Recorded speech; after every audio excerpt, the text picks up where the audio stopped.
ఆయన నీ ఆహారమును నీ పానమును దీవించును. నిర్గమకాండము 23వ అధ్యాయము 25వ వచనము. Praise the lord.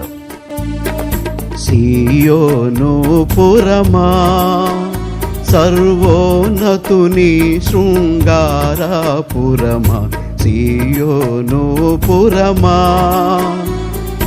శాశ్వతముగ దైవా సంకల్పం వైతివి, స్వర్ణాలంకారా సియోను సతతము నీదే అనుభవ భాగ్యము.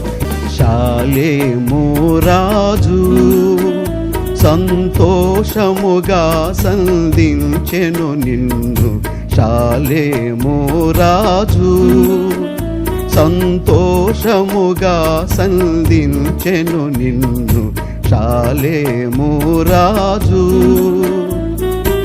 అర్పించెను నీలో అబ్రాహాం కుమారుని, అర్పించెను నీలో అబ్రాహాం కుమారుని, స్వర్ణాలంకారా సియోను దావీదు పట్టణమనబ